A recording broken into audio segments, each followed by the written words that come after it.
I hope everybody can see my screen. My screen is visible to everybody, right?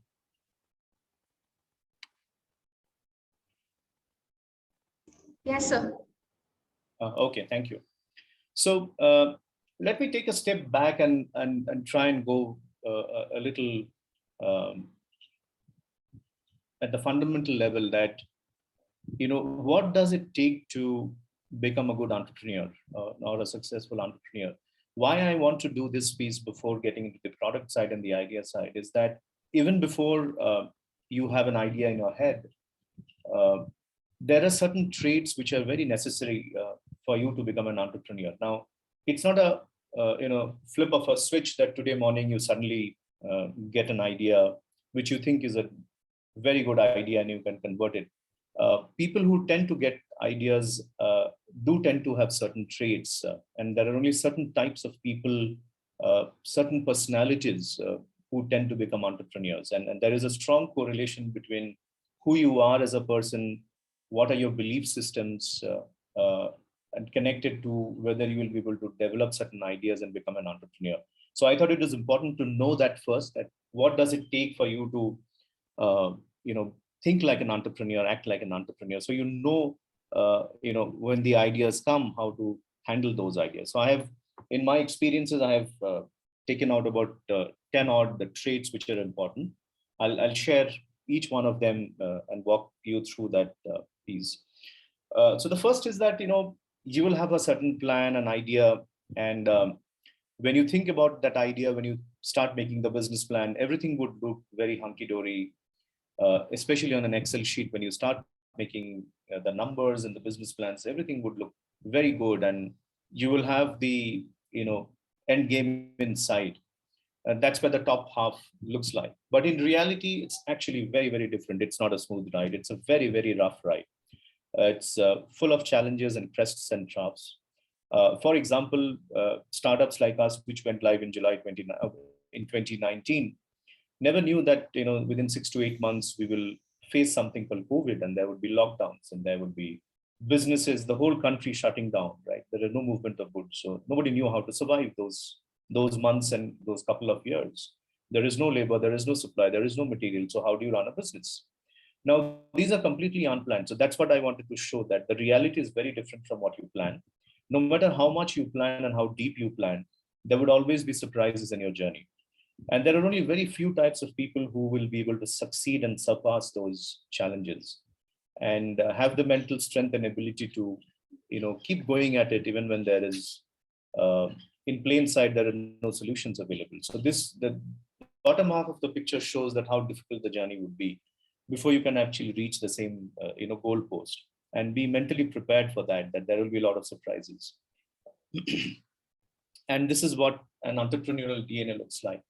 When you start your journey, you may have a couple of co-founders, couple of friends or mentors who will guide you, but ultimately it's your own journey, and it's a very singularly lonely journey. You'll be everything from the housekeeper to the accountant to the strategist to the salesperson to the marketing head. You'll be doing everything. So it's a very chaotic life, and this slide is to basically show you that life as an entrepreneur will be heavily chaotic. How much ever you plan, you can plan and make it a little streamlined, but you will have a tough time in handling everything because you only have so much bandwidth. You only have possibly 10, 12, 14 hours in a day to do your work. Uh, and this will look like this, that the journey will be look like this. So what are the 10 traits which are important? One is what I call them as Lego builders. So Lego builders are people who have this immense knack of taking existing resources, existing solutions, and recombining them in such a way that you come up with a very different product and idea. Now, we always tend to make a mistake that a new idea has to be absolutely new. It need not necessarily be true, actually. A new idea could be an incremental improvement uh, upon something which is already existing. So the ability to be a Lego builder is basically a characteristic which helps you fight adverse conditions, uncharted territories where you don't know what is the outcome in store for you. But this will become your, daily life, because you will be working in a black hole. You don't know what is waiting for you on the other side of the journey.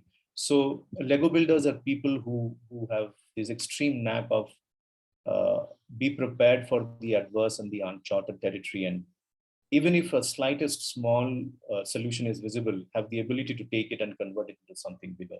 So that's one. So you try and measure yourself that, am I a Lego builder? And do I have the ability to, sustain? A lot of my friends who went into entrepreneurship before the COVID, moment COVID hit, they actually shut shop and went back to a job because they just didn't have the ability to sustain, not knowing how long will this last, whether we'll be able to sustain. So that's one character which is important. Second is the ability to learn how to lose.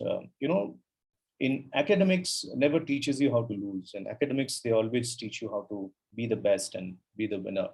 There is only one thing in life, which is sports, actually, which teaches you how to lose. And that's why sports is very important, to know what it is to lose and how to lose and accept a loss.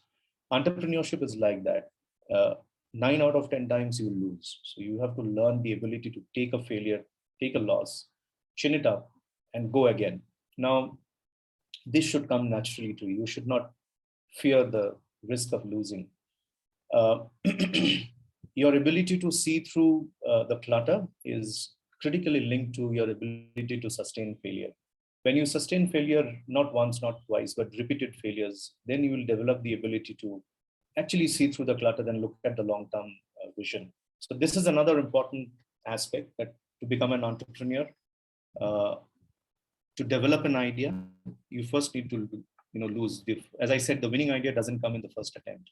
It takes a lot of iterations. It's an iterative process. It keeps happening over months and years before you actually see the light of the day and know, okay, this is a product which I have developed.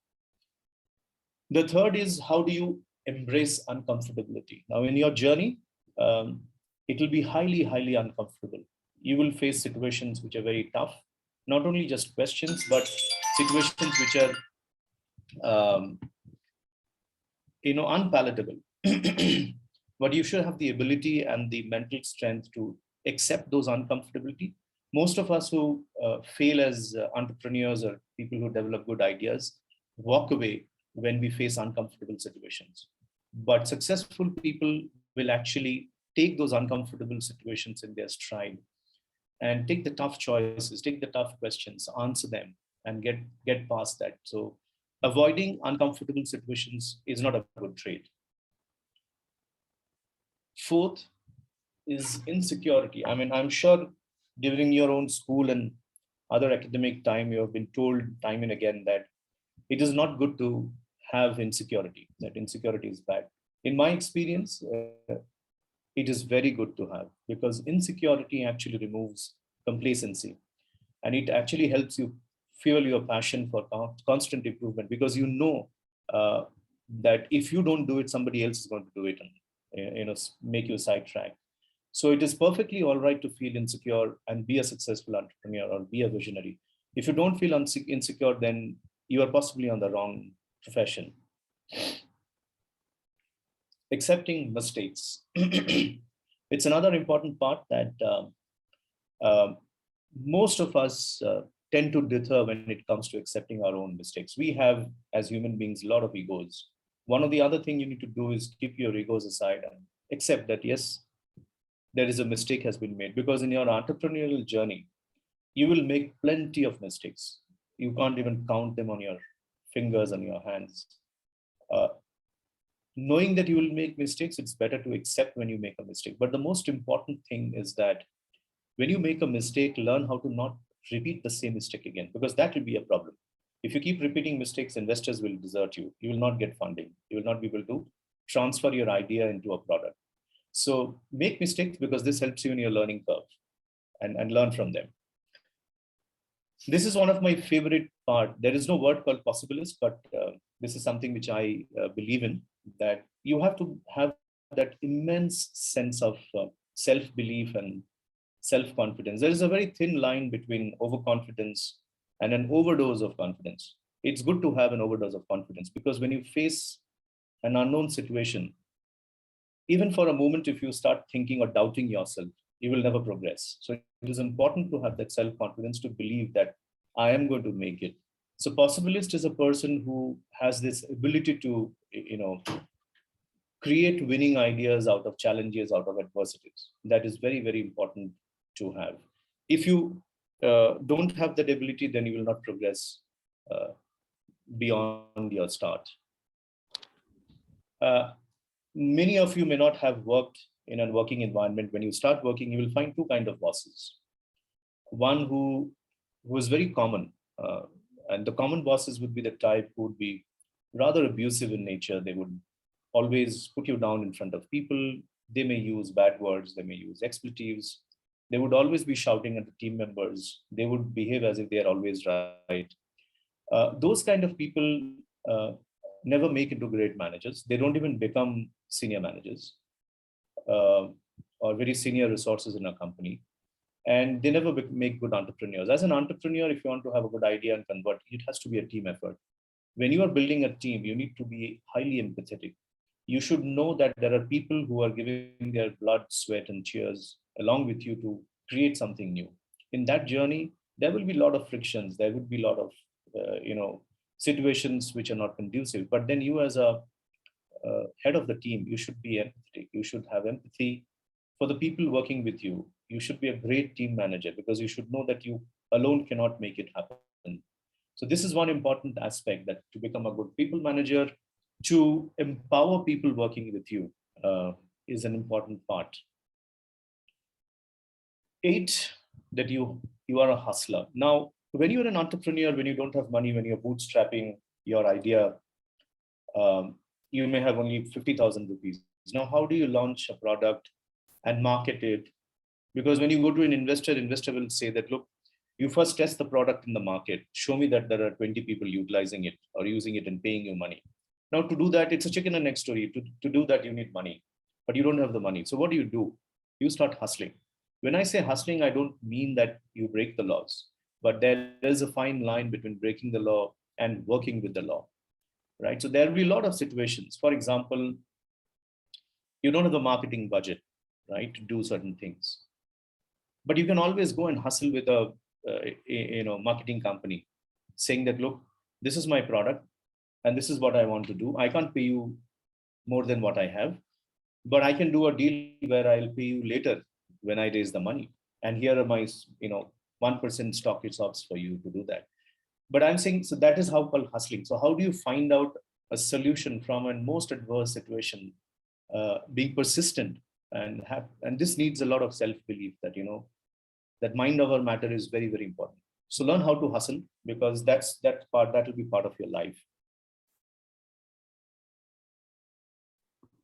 Accept rejections, because rejections will be part of your life. If you go to 100 investors, 95 or 96 will reject you. The first one who will accept your idea may be the 98th one, but you need to have the patience, the ability, the belief to live through those 95, 96 rejections. So that's an important part, because many of us give up after 5, 6, 7, 8, 9, 10 rejections. That's not enough, because you will get rejected far more than you will get accepted. All big brands, whether it is Apple, whether it is Samsung, or the other big brands which you see today, they've all had their fair share of rejections, more than fair share of rejections. And the last is that you should be somebody who love change.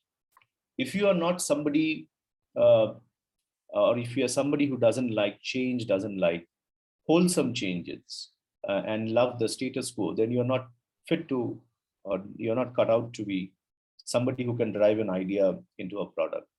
Because the entire journey of converting an idea into a product is full of changes. You possibly would be changing and iterating your idea.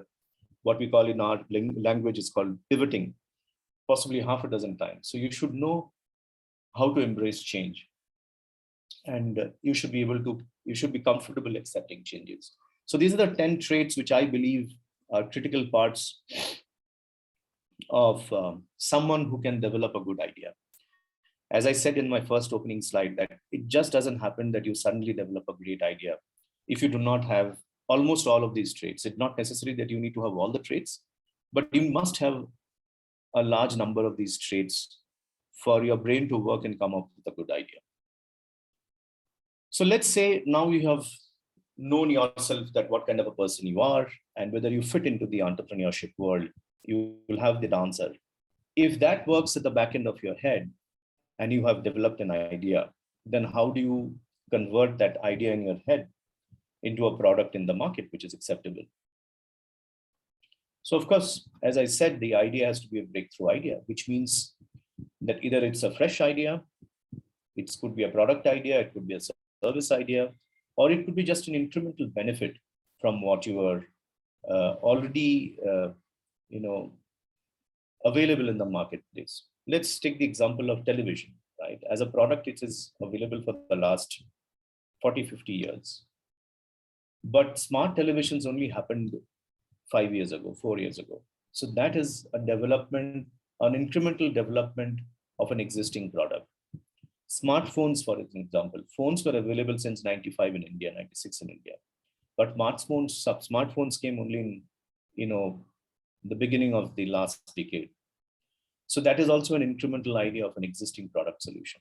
So you need to have, but two important things which you need to know is that if you have an idea, is the idea sizable and scalable? Sizable means that does it have a very large market opportunity? What we call it as total addressable market.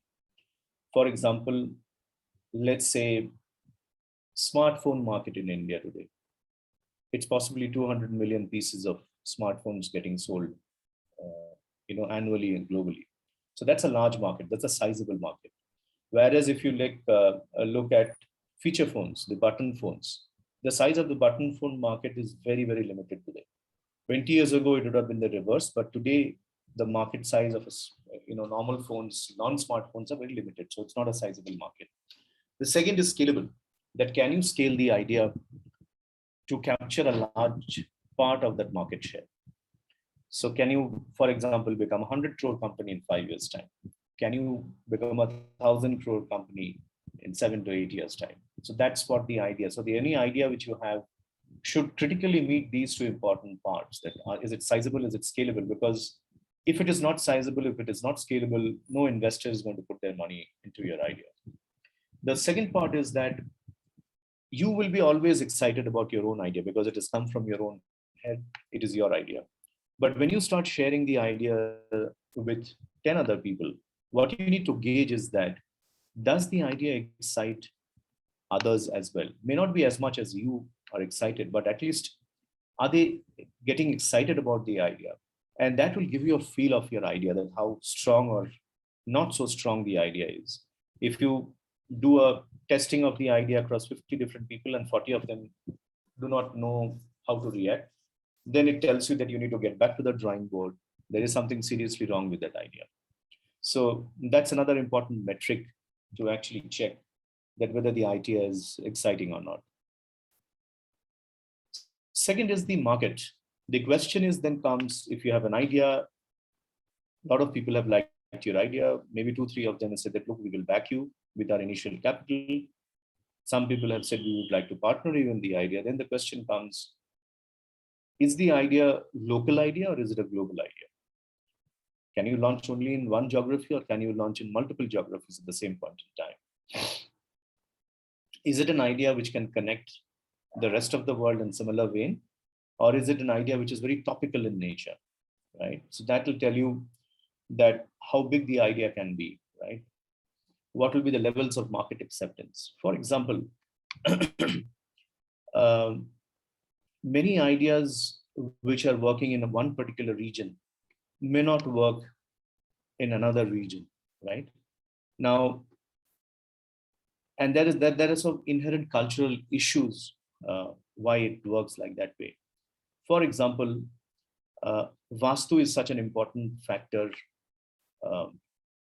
in the Indian real estate industry, right? Most people are God-fearing people, so they will always like to have a house which is north facing, which has got certain Vastu features. But if you look at a project as a whole, let's say if a developer is building 100 apartments. Now in 100 apartments, he can't make it all the 100 apartments Vastu compliant. Maybe only 30% or 40% of those products will be Vastu compliant. Then how does he sell the rest 60? So these are the questions one need to answer when you develop an idea. That what are the topical challenges? What are the market challenges you will face? What are the cultural issues which you will have? And those cultural issues may vary from one geography to another. If you take Vastu into Northeast, nobody believes in Vastu, right? But you can't build a house in Cochin or an apartment complex in Cochin and sell it in Northeast. So these are the challenges one needs to go through it. Third, of course, is the big pie is the capital. You have the idea, but you don't have the capital. Of course, unless you are coming from a very rich family who can, give you the first 5-10 crores to launch your idea. That's a different story. But mostly, most of us first generation entrepreneurs don't have the capital. So how do you source the capital? Who is going to back your idea? So this is where it comes. Then do you bootstrap? Do you do your own money? Or do you go and sell the idea and get 2-3 co-founders, 3 of you, 4 of you chip in and start the idea, make it into something called as an MVP, a minimum viable product, and then go to the funders. It could be private funders, it could be angel investors, it could be banks, venture capital, whatever it is. You may even go into an accelerator program and get some capital. So sourcing capital is a constant process for converting an idea into a product. Unless you have continuous source of capital, at some stage you will have to shut shop. So it's a very, very critical factor for an entrepreneur.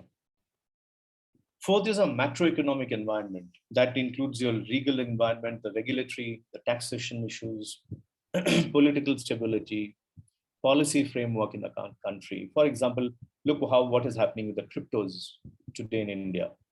Suddenly, the government has come forward and created some norms which technically bans every crypto transaction. People have invested millions of dollars, hundreds of millions of dollars in crypto solutions. What will happen to them? So these are the things one needs to have the ability to look through it, right? For example, when Uber first launched in the world, they were technically violating most of the regulatory norms. And that's what I meant by hustling. That if one had to look through the solution which Uber was providing in early 2000, they violated all the transportation norms on most countries which they had launched. So what did they do? They actually hustled. They went to the policymakers and they sold a story that, look, the taxi systems in your country or in your city is not able to meet the demand. Give us a chance. This is what we do. We provide employment. We provide, a ride solution, a ride hailing solution in a matter of minutes, instead of you having to walk for 1 kilometer to the nearest point. Now that is what called hustling. So you go to the regulatory people, you go to the decision makers and sell them a story. So your ability to know the headwinds, especially in terms of taxation, regulation, legal regulatory framework is very, very important. You need to be knowledgeable to know that you can't say that, look, I'm not bothered about these things. If you have that attitude, then you have a problem. Your product will someday come under the hammer and die down. One of the most important thing is human capital. You must know as an idea generator that you alone cannot run the company or launch the product and make it into a successful product. You need a team behind you, beside you, ahead of you, by the side of you. So you need to learn how to build a team. You need to be a good team manager. You need to be able to spot good talents, believe in some other people, and should know how to delegate your responsibilities. You may have the tendency, this is my idea, so I will keep it. But if you keep guarding your idea with both your hands and feet, it will never be a successful product out in the open market. You need to learn how to trust people. You need to learn how to create a winning team. That's important. In modern times, it is even more important that you are a person who believes in gender neutrality, who believes in equal rights, which means whether they're men or women, it should not make a material difference to your team. As long as they're good, they are good. Which comes to the pay thing. You should pay equal to everybody, whether they are men, whether they're women, whether they're transgender, whether they're LGBTQ. In modern times, you can't be a successful entrepreneur and say that I have these puritanical beliefs. That's not going to work out in, because investors look for these things now, actively look for these things. They will make you write an agreement that you will be equal to everybody. So be mentally prepared for that. The last bit is the infrastructure bit. Of course, when you have an idea, you don't have a place to work. You will have 5 people working with you, but there is no place.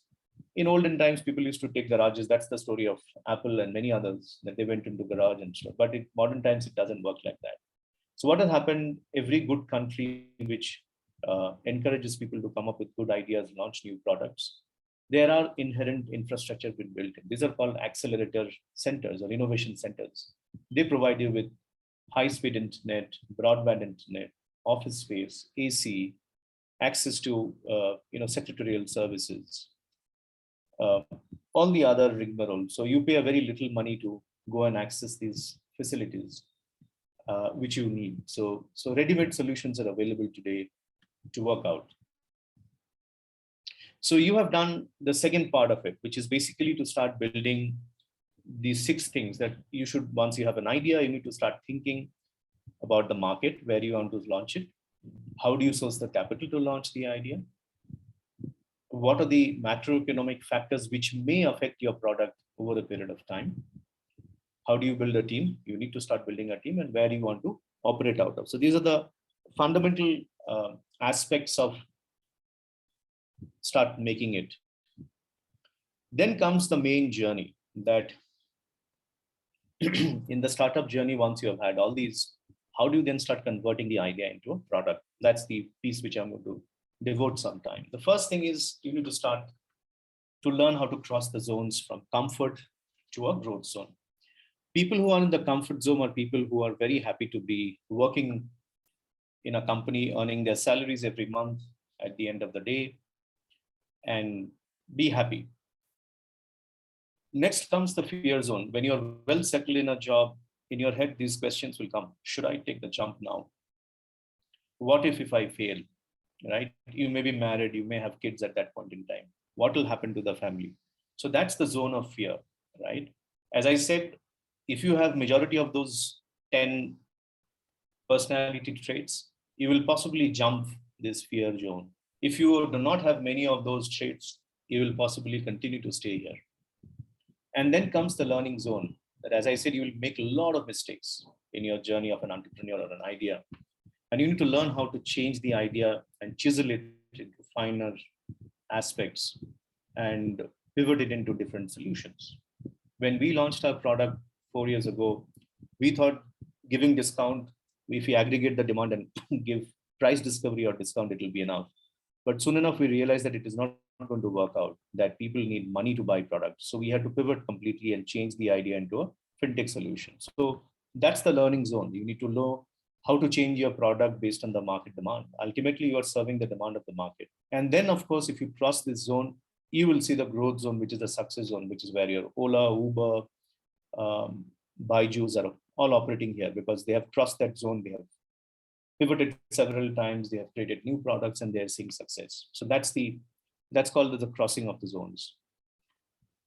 This is called um, a matrix, which is very, very important, and it needs a long time to explain, but I will just brush through this. That in your matrix of business matrix, there are 6-7 critical factors. One is called, who are the key partners, right? In your product, who are the key partners who will help you sell the product, who will help you in marketing the product? So you need to start listing down them. What are the key activities you need to do to make the product successful, right? For example, does your product need a lot of funding? Does it need a platform solution? Does it need IT solutions? If you're selling a SaaS product, which means you need to have hardware where the SaaS can work. Of course, now there are cloud solutions available, but even in a cloud solution, you need to host the solution. You need that infrastructure. So you need to find out what are the key activities required for your product to function. What are the key value propositions? Which means, why will customers come and buy from you? So for example, what is the value proposition an Ola or an Uber gives? They say that, look, you can get or hail a ride in a matter of minutes sitting from your home, and the ride will come to your home and pick you up. That's the value proposition they sold. Vis-a-vis a normal taxi, where you have to go to the taxi stand to go and hail the taxi or fetch the taxi. Then comes the customer relationships. That what kind of relationship you need to build with your customer for your product to be used. Is there a post-sale relationship? Any software services you sell will always have a post-sale relationship. Any electronics which you sell will have a post-sale relationship, right? So you need to chart out those parts and factors. Which are the different segments of customers will buy you? Not everybody will buy you, right? Even Ola and Uber today, only those people who are comfortable riding a four-wheeler, can afford a four-wheeler ride, are buying. People who are two-wheeler people, they will not go and hail a Ola. So what did they do? They actually launched Ola Auto, right? Now they're even launching two-wheeler solutions in Ola and Uber. So those are the customer segments you need to find out. How do you keep changing customer segments? Then comes the cost structure and the revenue structure, the channel partners and the key resources. Now, cost structure is basically you have to say that to launch this product, what are my costs involved? Sales, marketing, technology, people, capital, transaction, whatever cost you need to outsource, and struct it out.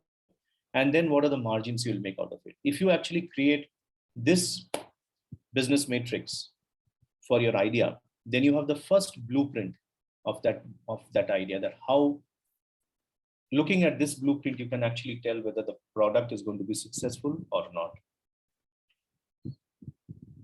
Then is the product management canvas. This is the idea at the company level, and now you break it down into a product level, right? What is the idea? Who is going to buy? What is the market size? What are the features we will do? How do we measure whether the product is being successful in the market or not? How will you do the advertising, the visual identity of the product? So these are the two things which may be a little advanced at your level, but PMC and BMC are critical parts when you convert an idea into actual blueprint. These are the two blueprints which are needed for an idea level. Let's now understand the journey. Let's say you have ideated, you have created the two blueprints, and your initial research showing that there is a scope in the market for your idea. I'll take my example, my own startups example. We had an idea that there are small contractors who make small buildings here and there, and they struggle to make money. And we thought that, if we give them, and they're not able to get the best money or best price for their product because their scale is so low. So they're buying at a very hefty price compared to the big builders. So we thought that we will create a marketplace where we can aggregate the demand. And if you do demand aggregation, we will buy in bulk and we will pass them benefits and they will be happy, which is what we launched with. They were happy with the discounts they were getting, but the main problem was credit. They said, we don't have the money.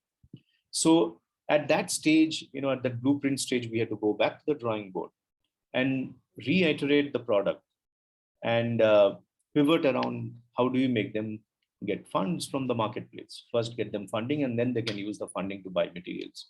So that's at the concepting stage, that what we call as creating a minimum viable product. So once the idea is formed, when from your head into a blueprint idea, then you launch the product in the marketplace at a stage what we call as a minimum viable product. Minimum viable product means there is some form of the product. If the product takes, let's say, 10 crores to build, you have built the product with 50 lakhs of rupees. So it has got very minimal features, but it has very important features for which people are willing to pay you some money and use the product. It may not be great money, but there are at least a handful of people who are willing to pay for your product or services. So that's at the committing stage.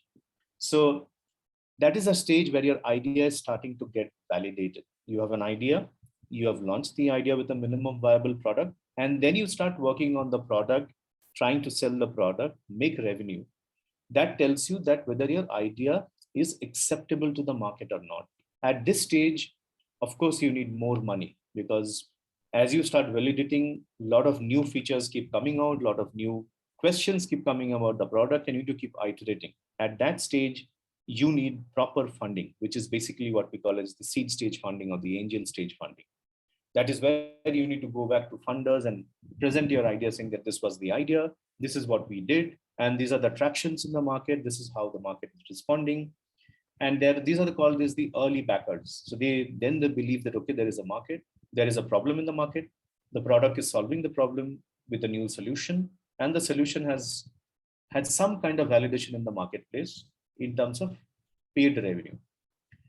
From there, it moves to a very, very critical stage. It's called as PMF, product market fit. That is the biggest stage in the conversion of an idea into a product.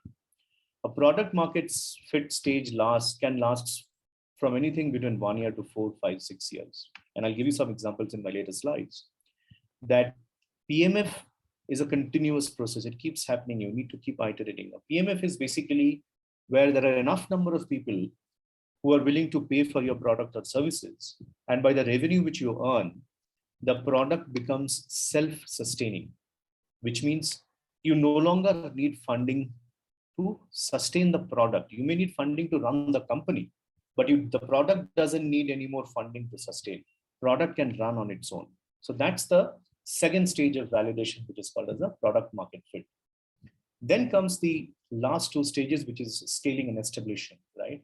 So today, Flipkart is well established, right? It has gone past the scaling stage, and Ola is well established, right?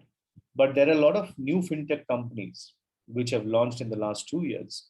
They have just reached at this product market fit stage. Whether you take Cred, you must have seen a lot of advertisements of Cred on the TV especially during cricket matches. So Cred as a product is sitting here. It's still trying to find the product market fit. It may take another couple of years before they scale up and become a scaled company with the revenues of, let's say, till you are making money and product is profitable, you are never a growth company. That may take, this journey between PMF and scaling could be anything between 4 to 5 years. And then of course it takes another 3, 4 years to establish yourself. So this is the journey in short, from a vision of an idea, thought process in your head, to converting it into a concept, then committing into a marketplace with a minimum viable product with basic features, checking the acceptability of the product, then doing the validation through a product market fit before you can start thinking of scaling and establishing. The Indian market, startup market, largely is operating in this space. If you take the companies which went live 5, 6 years ago. So I'll devote some time on the product market fit. So what is actually product market fit? Because this is the most important piece in your idea stage to convert it into a product. Market, basically, it's a combination of customer whose problems you are solving. And if you have a solution which is solving the problem, that gives you a market presence in the market. That is essentially what product market fit is. That means there are enough number of people who are ready to pay for your solution to make it profitable. Now, how do you visualize a product market fit? As I said, you start with the basic features, right? Create your feature set, and then you create a minimum value proposition. I will sell this. Once you do that and start marketing the market, people who are looking for such solutions will start buying into your product, right? So this spectrum gives you the idea that to visualize the PMF, you need to start from a feature set, and then you need to map it into your target customer segment, that which feature set is going to solve what customer segment. Just before COVID happened, when metro started operating in most of these metro cities, the metro railway started operating. One big problem came into realization that metro is good, but metro is not getting enough footfalls. When they went back and did the research, people said that, look, I stay 5 kilometers from my house. For me to reach the metro station, I spend 50 rupees, 100 rupees to go and reach the station. I spend another 40 minutes to reach there. It makes it unviable for me. I might as well take my two-wheeler and go to office. Now, when these things were thought, nobody thought about this, underserving needs. That is what I mean. So you should have the ability to figure out what is the actually underserved need. So then there are startups which launch in many of these places. They give you two-wheelers for 10 rupees. And it's a point-to-point two-wheeler. There will be a station of the two-wheeler near your home. Go and take there, put a code. Yulu is one of them. And you take it to the metro station, park it there, lock it, and go and take your metro and go to your office. Now, that is a solution where the value proposition fitted the need for target customers whose needs were underserved. So that is what I mean, a visualization of a PMF. Now that gives you the understanding that how many number of people you need to visualize that your product has found some acceptance. How do you measure that? And when do you measure it? Those are the three critical questions you need to ask. I was mentioning in another slide that PMF is not a static event, it's a continuous process. Today, you may have found a product market fit. So what happened? And let me go back to the other slide. All these companies, they found before COVID a very good product fit. They were actually getting millions in dollars of funding. And suddenly COVID happened. All public transport system closed. For 2 years, the company, most of the metro companies shut their trains. Now, overnight, the business collapsed. Most of those startups who had raised great amount of money, get big product fit, suddenly lost everything. Now, how do you recalibrate? Can you wait for 2 years to restart?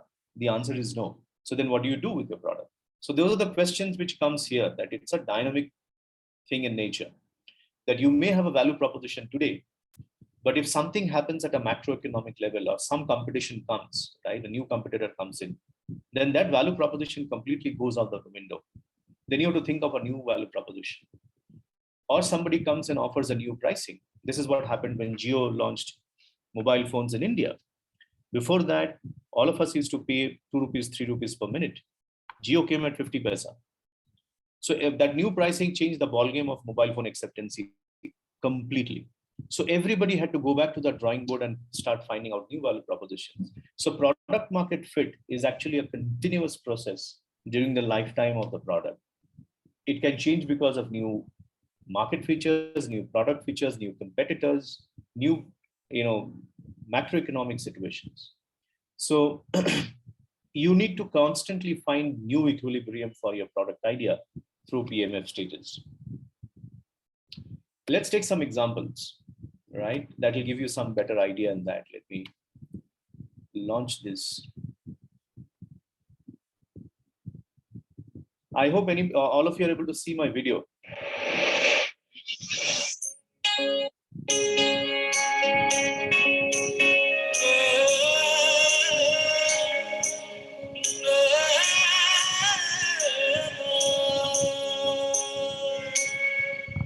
Parag, video is not visible. Video is not visible? Yeah. Okay, then let me stop it. Let me stop it.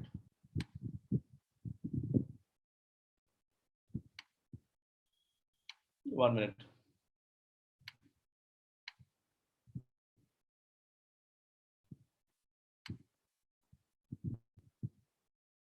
Sorry for that interruption. Just a moment.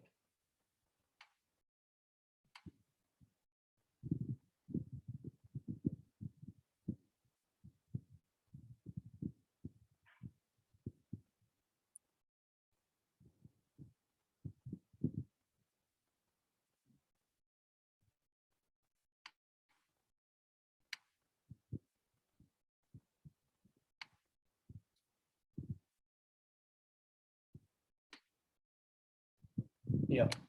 So I will explain the solution. So Amazon was very successful in the metro cities. And then they realized that they're not growing in India. And when they start doing the research, they realized that in the tier 1, tier 2 towns, if Amazon has to go and penetrate them, they have to give new value propositions. That if you tell them that you order from your smartphone, because the smartphone penetration was not there in those days in India. So that's why they were not able to grow. So what they did was they launched a concept called Store King. So small villages and small towns, they went and put up these, tied up with these local Kirana stores where they would stock all sorts of Amazon products. And Amazon told the people that you don't need to order from online. Just go to your local Kirana store. There is an Amazon kiosk there.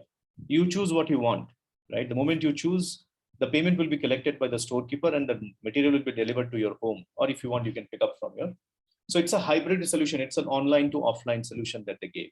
So these are the ways you can actually create new value props for your, similarly, they launched vernacular media, right? Today, Amazon is available in many, many languages, not just in Hindi, but about several vernacular languages. That is also another understanding that if you want to go deeper into a market, you need to fulfill the needs of the people who are there. Similarly, when Ola started expanding, they realized the penetration of smartphones in India was limited beyond the main metro cities. So they created offline booking system using non-internet solution. So these are the examples of how do you keep changing your value props because the market situation has changed or competition has changed. So what are the challenges that you will have and the PMF? Now, it is becoming very, very difficult in India to launch an idea which is universal in nature. When I say universal, which means it's acceptable to the entire 1.3 billion population of India. If you divide the Indian population, it can be divided into three parts, actually. India 1, 2, 3. There is a small, very affluent India 1A, which is about 10 million people, but these are for the very rich people. But largely India 3 is basically where it is, the tier 2, tier 3 towns and the villages. And then you have India 2, which is the tier 1 towns, like it could be Cochin, Coimbatore, Nasik, Nagpur, etc. of the world. And then you have India 1, which is the metro cities. Now, very difficult to launch a product which will be consumed in equal measure by the entire market. And you will not even get an idea, you will not even get a funding for such kind of idea. So hence, India has become a very fragmented market. Your idea will basically, you have to first test your idea in one of the three markets. There is no logic which market you can test. You can test in this market, you can test in this market, or you can choose to test in this market. It's your idea, you can decide. But your idea has to be first tested in one market and proven that the idea is successful in a particular market before you are given the opportunity to scale the idea in a different market. And I've given examples of all the different ideas, whether it is Cred, whether it is Oyo. Oyo started from India 1. Today, Oyo has actually come down to this level also, right? If you look at Paytm, started from here, but today Paytm is here. There are ideas which started from here, right? For example, TikTok. As a product, TikTok, it is actually a product which started from India 3 or TikTok and similar kind of video solutions, and then it's climbing up there. So different products will have different target markets, but you need to first find out which is the correct core market, measure it, market it, make revenue before you expand, right? So to increase your company or all those things, look at what Byju's is doing, right? They started with a content-driven thing. Now they have bought up Akash. They are giving, offline coaching centers. Now they have gone and bought companies in US, in Middle East, in Africa. So that's a scaling up, whether you geographically scale up or you actually move into adjacencies. For example, Ola. Ola started at a cab delivery service, but today they also give food delivery, right? Zomato started as a food delivery service, but they also give courier service. So you have to find adjacencies to climb up or climb down these markets to serve a different product line. But you need to first track one idea and scale it up and prove it that the idea has strength. This is called as the tough road. So what happens in an idea to product is, I explained this part in detail, that what do you do before startup and what happens when you start launching. But what happens is there could be many reasons why the product doesn't scale up the way you plan it. This period is the most critical period, right? It's called as the trough of sorrow. And you need to have that resilience, those 10 traits which I said, to keep experimenting and keep pivoting. If you do not pivot, you will die, right? You will stop and go back to your job. But to go ahead, you need to start experimenting, you need to start talking to people. And then after a lot of iterations, you will still see a lot of ups and downs. But the period from here to here, to come at a stage where it is breaking even, is a long and very, very tough journey. We went through this in the last 2 years during COVID. We nearly sank, we nearly died, but we had some good investors. We changed our product idea, we created new product lines, and now we are able to scale up. So it's a question of that ability to sustain through this period of toughness, which will see the product market fit, and then you can scale up. There was one company called One Assist, which is an insurance company in India, which insures every kind of products, from your wallet to mobile phone to TV to fridge, refrigerator. They started with nearly $4 million 10 years ago. It took them 9 years to, find product market fit. So there is no standard template of product market fit. You need to find your journey, and this journey will be tough, as I have shown here. This is a quick guidance on the funding journey. That what happens is, this is the time and this is your revenue. Your revenue is negative here, right? When you're not making money, you're losing money. But still, you need to find some investors, either your own money or you find angel investors who are willing to fund your losses. Basically, angel investors are people who fund your losses with the hope that your idea will at some stage break even and they will make money. Because when they make money, they will be selling their shares here. So they will make enough money. So what happens is, these are the different stages of funding. You start with an angel investors, people who invest 5 lakhs, 2 lakhs, 3 lakhs. Then you come to the venture capital market, which is series A, B, C, and D. These are early stage. You are still not making money here, right? You start making money and become profitable here. So people who come here and invest, they will exit here making some money, because the value of the company has risen from here to here. People who invest here, they will exit here. People who enter here, they will exit here. So this is how the investment journey happens, that you need to know where to go and which people to go and ask for money to convert your idea into a product. So these are the people who will fund to convert your idea into a product. These are the people who will fund you to make your product sellable in the market. And these are the people who will fund you to make it grow in the market. So there's a three different types of people. These are angel investors, seed investors, and these are venture capitalists. And then this is the stock market and PE investors. So this is how typically works out, that if you are finding some traction at the seed stage, your monthly revenue should be around $25,000, which is something about, let's say 25, 30 lakhs of rupees. 25,000 will be about 20 lakhs of rupees. Yeah. Right. And to get into a seed stage, you need to deliver around $100,000 of revenue annually, which means about 70, 75 lakhs of revenue. And then goes to the series A, which is about $200,000. You need to show this kind of revenue for investors to keep making money and growing the product from a initial product to a product market fit, and then to a successful product. So this is how the journey is to build from an idea into a unicorn.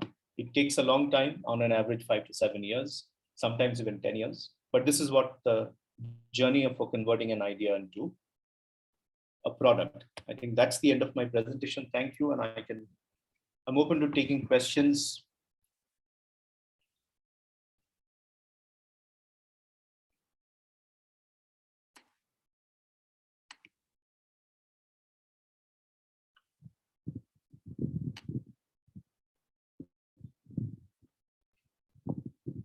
Praveen sir, I'm done with my presentation.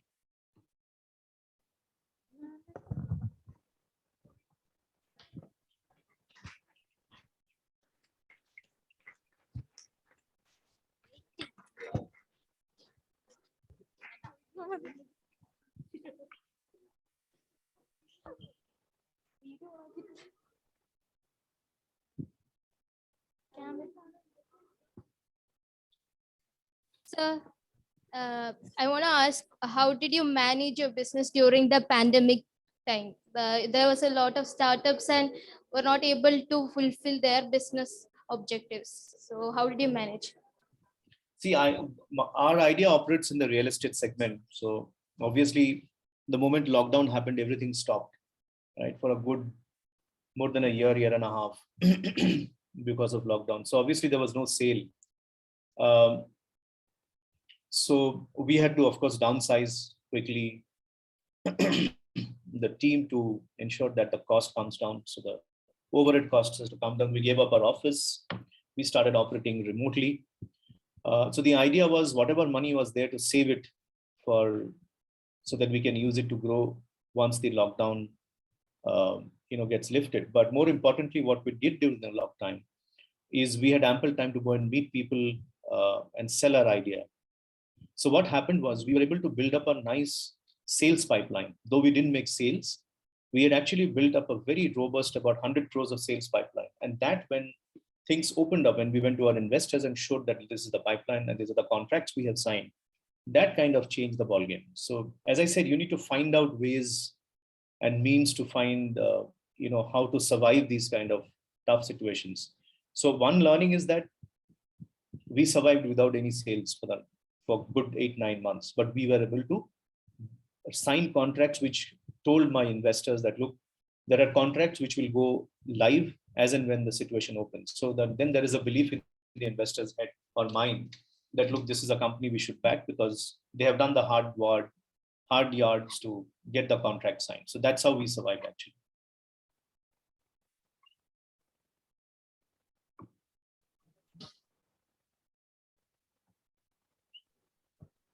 So what are the possible risks which we can face from the competitors? It depends on different sectors and different products, but I'll try and give you some generic risks that when we build an idea, we should always create certain moats. We call it as moats, MOATS, which means entry barriers, right? So when you have an idea, you need to learn how to build entry barriers so that if there will be competition. There is no denying the fact, because any good idea will get replicated, right? And it is good because if an idea is getting replicated, it means that the idea has strength, it has validation in the market. But at the same time, you need to ensure that you don't get wiped out by the competition. So when you say moats, basically what are the entry barriers you are able to build in around your idea? That is more important when you start doing mitigating risks, right? Number two is that in a startup journey, as I said, you don't have enough money always. You will always short of capital. The risk is that you run out of capital. If you do not scale up quickly and show traction in the market, because for an investor, he will have hundreds of ideas to choose. He will only choose those ideas out of the 100 which he feels or she feels that it is a good idea and it has a traction, it has shown promise. Now, if you take long time to show your promise, you're out of the market. So you may have a good idea, but if you don't get acceptance in the market quickly, you will never get funding. So that's the second risk, that funding risk. Without funding, you can't survive. The third is that sometimes the market becomes completely obsolete. I gave you the example of the Ulus of the world. When lockdown happened, those companies just shut shop because there was no solution available for them to do. So these are the macroeconomic risks you always carry. You can't plan for macroeconomic risks. You can only budget for them. That if there is something, then what can I do? So you'll have to have some kind of mitigating plans for that. That how do you survive certain situations? But competitive plan, risks from competitions, risk from copying, risk from easy to launch. For example, what does it take for you to launch an e-commerce marketplace like Flipkart, right? You just need 10 lakhs of rupees. You can build a platform and launch it. Why do you think not many people are launching? Not many, marketplaces are launching, which are generic marketplaces like Flipkart and Amazon. It's because Flipkart and Amazon are sitting on tens of billions of dollars. If you launch, they will gobble you up in 10 days. They'll give you an offer, say, take this 20 crores of rupees. You'll be happy to take 20 crores and, shut shop and sell them. The challenge there is in these kind of products, there is no moats, right? You can't beat them in because technology is openly available. So you need to find out products where you can build up enough competitive moats, enough entry barriers. Like we have created entry barrier in such a way that we have said the money which we give you to buy materials can only be utilized on our platform, right? So it's a technology that if a bank is sanctioning loan on HomePay platform, the loan doesn't go to the buyer's current account. It actually gets parked on our platform and it can only be used on our platform. Now we have safeguarded the whole platform through a new algorithm. When the bank feels comfortable, bank knows that if I lend money through HomePay platform, I know the money will never be misused because it is locked to the platform. So you need to think different ideas to create these entry barriers. Now that is a big entry barrier because whoever has to write that code will take at least 1 or 2 years to write a code like that. Now, that is how you build competitiveness in the marketplace. I hope I've been able to answer your question. I can see a question which says, how can one identify angel investors, venture capitalists? It's a very good question actually, that how do you identify who is your good investor? For example, not all investors are good for everybody. There are enough angel platform networks today available in India. I mean, there is Indian Angel Network. There is a Kerala Angel Network. There are some 50 or 80 angel networks. If you just go into Google and type angel networks in India, you will get the list. Now, it doesn't mean that you should go and present to all 50 or all 100. You need to study about those angel networks, right? Study about the promoters. What kind of people are they, right? Do you believe in the value systems of those angel investors? There are many angel investors who have said no to us, and we have said no to them because we didn't find there is great, match between what they think and what we want to think going ahead. So you need to have that ability to choose from these easy to find angel investors. Venture capitalists you don't need in the first 3-4 years, to be very honest. You only need venture capitalists when you start making, let's say, your sales is over 15-20 crores annually. That is the time when venture capitalists will come and start talking to you. Before that, they will not even look at you. It's only the angel networks. There are a lot of accelerators in India today. IIM Bangalore has an accelerator. Coricode has an accelerator program. So if you're a good program, you can go to their accelerator program, sign up, make a presentation. If you are selected, you become part of that incubation center. They will support you everything. They'll give you seed capital of 2-3 lakh rupees, 5 lakh rupees to develop your products into a idea into a product, which is what we are planning now in SCMS. Incidentally, the Alumni Association, along with the school, we are trying to launch a complete innovation center, which will encompass all the institutes in SCMS group. The idea is every year to fund about 4 or 5 good ideas and make them into products and launch them. That will be an incubation center plus an accelerator center. So there are centers available today. If you are interested, I can share a database of all these accelerators investors. It's readily available. Hello, sir. Yeah. My name is Aditya.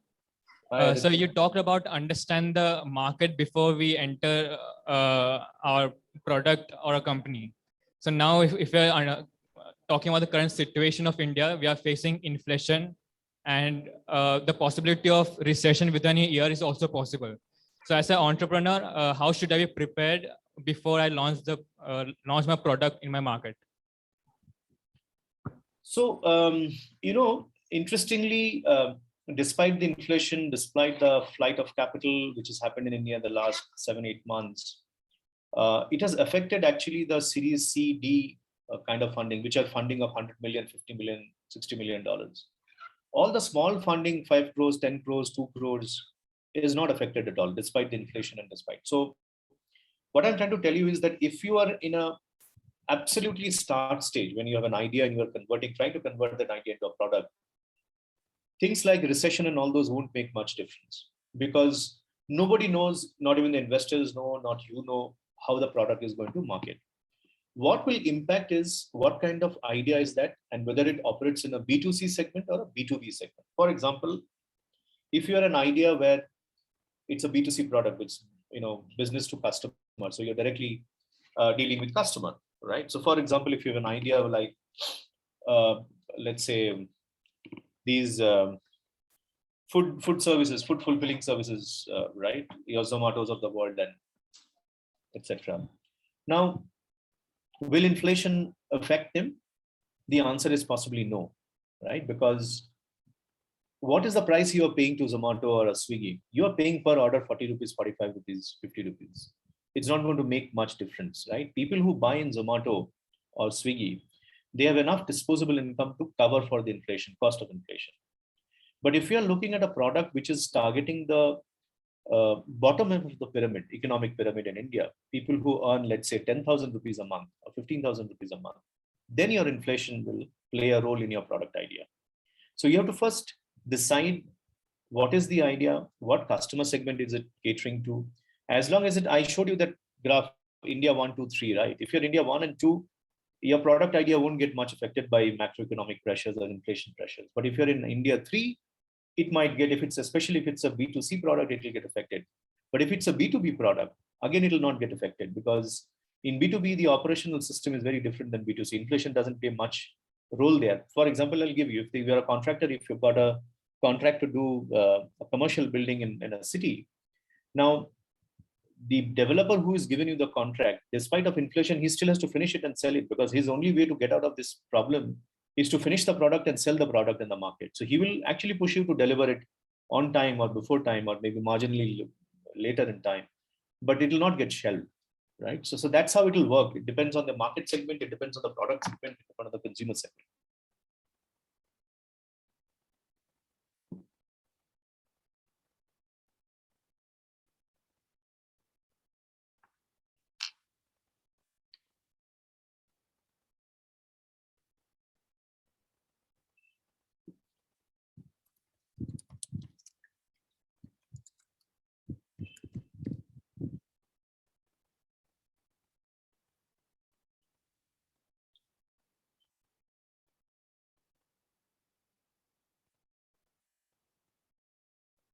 Good morning, sir.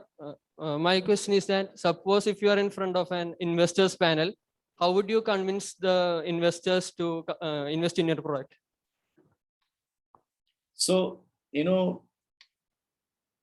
it's a human science before these investors. So whenever you are meeting an investor, you are not, the first thing is that you're not the only person who is presenting that day.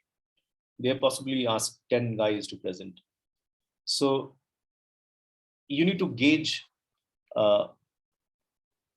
first whether the investor is right for you. So as I said, you need to first do your due diligence and homework so that you are not pitching in front of a wrong investor. B, when you're competing against 10 other ideas, so obviously there is a theory of relativity there, that how good is your idea? So how does an investor think? You may think your idea is the best idea, but from an investor's point of view, there are 10 ideas to choose from. So which idea will he choose? He will do his maths very quickly. There is a science behind that maths. He will take down all the numbers, he'll do the calculation and he'll see that if I invest 1 crore, I have got a basket to invest 1 crore. Now the question comes, should I invest 1 crore in one company or 2 companies or 3 companies? He will only choose those companies where he will know, if I invest 1 crore today in these companies, in the next 2 years, I can get 5 crores. The question is whether he believes that your company is one of the companies which can actually give him 3x or 5x returns in a matter of 2 years. It comes down to that, right? Now, what are the factors he will look into it? He will look into it definitely. Who are the founders? What is the credibility of the founders? Do you like the founding team at all? There are many people who have great ideas, but they don't get great vibes from the founders. They don't get investment. So obviously your team has to be good. Your credibility and credentials have to be very, very good. When you stand in front of them and claim something, they should believe, right? People like us who have started late in entrepreneurship, I was 42 or 43 when I started. Of course, I had worked for 20, 25 years. So I had brought in a lot of credibility. When I say something, it takes a lot of, difficult thing for an investor to say no to an experienced guy vis-a-vis when you pass out of a college. So you will always have that disadvantage. But the advantage is that you have enough enthusiasm, if you have enough opportunity to make mistakes and correct it. The second thing they will look at it is your idea bankable? I mean, monetizable? Can you monetize the money out of it? See, from an investor's point of view, the theory is very simple. If you make 10 investments, he will lose on 8. He will make money in 2. But the money he will make in 2 will more than cover up the losses of those 8. Plus, they will make enough money to invest in another 10. So that's how the equation goes. So he's going to check that, is this the idea which is going to give me 5x returns? And that is what you have to sell to the investor when you stand there. You have to do your homework and go and convince him that if you invest in us, I will give you 5x in the next 3 years. They will ask you questions that how will you do that? You should be prepared to answer that. That's the only thing they want to hear, any investor. Okay, thank you, Parag. I think we are done with questions. There was one more question. Okay. Yeah. That is, idea to product means creating prototypes, and innovation is not an easy process. What were the challenges you have to face? Dr. Bhagyalasmi. Ma'am, that whether it's a service idea, whether it's a product idea, it needs a lot of iteration. None of us get it right in the first attempt. It takes possibly 5, 6, 7, 8 attempts to come even close to what it is, should be right as a product. It is a difficult process, but you should have the belief. So the fundamental belief is that the product has market. That is what you have to believe. If you don't believe in your own product and don't believe that the market can accept the product, then it's a problem. As long as your core fundamental aspect of the product is saleable in the market, you can always tweak and iterate and make a better product out of it. But that process is a very, very long one. People like us struggled because of the COVID, and that was unplanned. Nobody knew that it will be COVID for 2 years. I'm dreading now that the next wave is coming for the new variant, and I hope it doesn't come. But other than that, is raising money to convert an idea into a product is a big challenge, because ultimately, unless you have enough money, you need money and capital to keep making mistakes. Because ultimately, what do the initial investors do? They are actually funding you to make mistakes, right? They are funding your losses. You will be loss making for the first 3-4 years, but there are still investors who are willing to fund you when the loss stage, because with the hope that if your product is good, if the team is good, if you've got the right things in place, this will succeed in 4 to 5 years. So your ability to convince these investors is a big, big challenge, because they are sitting on hundreds of ideas and different promoters come and pitch to them. How are you going to tell them that invest in my company and not in the other 10? That, in my experience, I found it the most difficult job, and it's a very draining job. I mean, pitching to investors, I mean, I have had possibly 40-50 rejections in the last 3 years before finding success ultimately. So it's a process of that. You need to just have incredible amount of mental strength to go through these rejections and believe that there is something out there for you to do.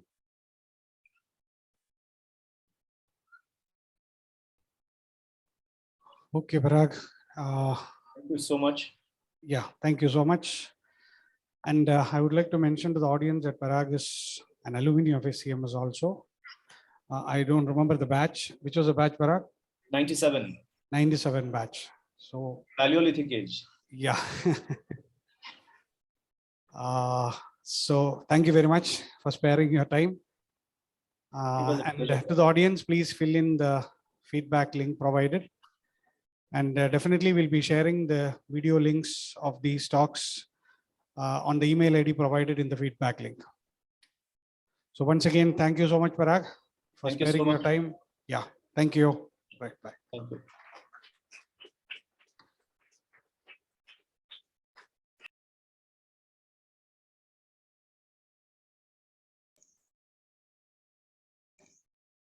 Thank you so much, sir, for sharing your deep knowledge with us. Your session was full of zeal and valuable information. Ladies and gentlemen, it's time for a lunch break. Please do note that our section will start promptly after the break at 2 p.m. Thank you.